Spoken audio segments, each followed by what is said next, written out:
Mabiyayang gabi po sa bawat isa sa atin. Welcome po sa ating quiet time. Basahin po natin Mateo 16:16. Sumagot si Simon Pedro, "Kayo po ang Kristo, ang anak ng Diyos na buhay." This is a great declaration. Sino si Jesus para kay Pedro? Ang mga alagad ay maaaring may kanya-kanyang pagkakilala sa ating Panginoon kung paano nila naranasan o na-encounter si Jesus. At sa pagkakataong ito, si Pedro, ito ang kanyang ipinahayag na ang Diyos ay anak ng Diyos na buhay.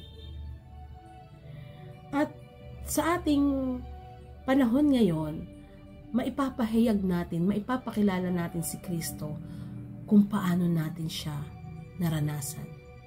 Kaya, kung sino si Kristo sa ating buhay, ito yung daladala natin sa ating mga puso.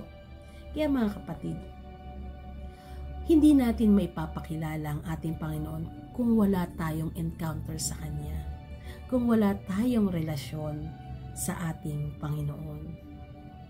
Paano natin masasabi kung sino si Kristo sa ating buhay kung tayo mismo ay hindi natin siya nakadaupang palad, hindi natin siya naranasan?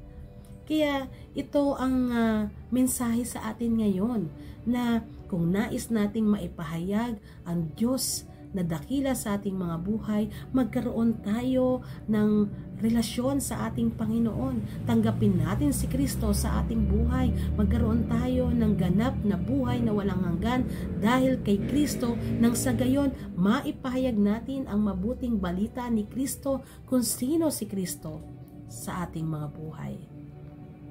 At para sa mga Hudyo, ang kilalanin yung title na Son of the Living God o Diyos, anak ng Diyos na buhay, ay pagpapakita na ng unique na pagkilala sa kaluwalhatian ng ating Panginoon. Tayo, bilang ikaw, bilang Kristiyano, bilang individual, no? Sa iyong konteksto, perspektibo, karanasan, at sa pamamagitan ng iyong pananampalataya, sino si Kristo sa buhay mo? Na bawat araw ng ating karanasan ay lumalago ang ating pagkakilala sa ating Panginoon. Lumalalim tayo sa ating karanasan sa Panginoon, kaya't lumalalim din ang ating pagpapahayag sa ating Panginoon, nang sa gayon ito ay nagiging susi upang maibahagi natin sa ating kapwa. Tayo ay maging instrumento ng kadakilaan ng ating Panginoon. Mga kapatid, gayon din naman, yung pagkakilala natin sa Panginoon ay nahayag sa ating buhay. Kung si Kristo ay kinikilala nating tagapagligtas, nakikita sa atin yung buhay na may kaligtasan, na malaya mula sa kasalanan.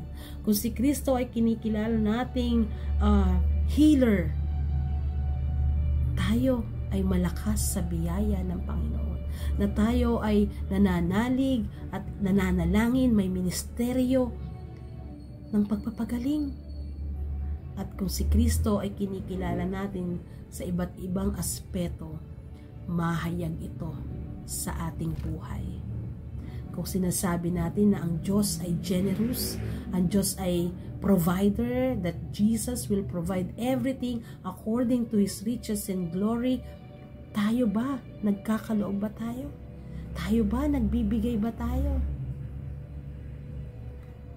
Ito yung pananampalataya. Na ang ating pananampalataya ay nahayag kung sino si Kristo sa buhay natin. Kung si Simon Pedro ay nakapagpahayag na kayo po ang Kristo, ang anak ng Diyos na buhay, ikaw kapatid, ano ang iyong kapahayagan ng pagpapakilala sa ating Panginoon?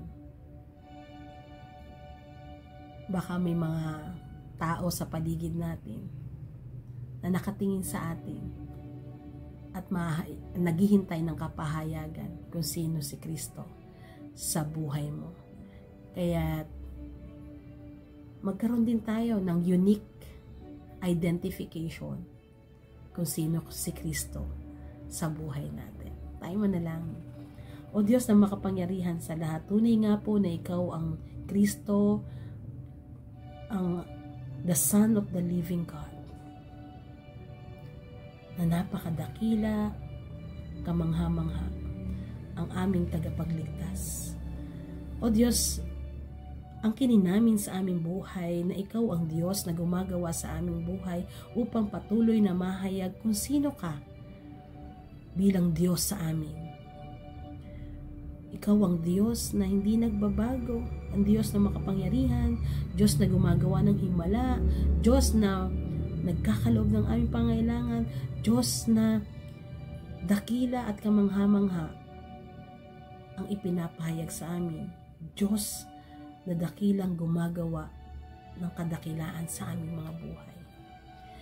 Tulungan mo po kami na maipahayag ka rin at maipakilala ka namin sa iba. Bigyan mo kami ng lakas ng loob, gain din ng matibay na pananampalataya na walang pag-aalinlangan ay ipapahayag ka namin sa aming kapwa. Kaya to Diyos, sila na naghahangad din, na may desire din, na maipakilala ka sa iba, nawa makahakbang tungo sa kaganapan ng desire na ito sa kapahayagan ng inyong kalwalhatian, kabananan at kadakilaan sa kapurihan ng dakilang pangalan ng aming Panginoong Hesus. Gamitin mo kami, O Diyos, at ipapahayag namin, Ikaw ang Diyos na dakila, Diyos na tagapagligtas, Diyos ng aming buhay, Diyos na nagkakaloob ng buhay. Ito po ang aming panalangin sa tanging pangalan lamang ni Jesus. Amen. Mga kapatid, ipahayag sino si Kristo sa buhay mo. God bless everyone.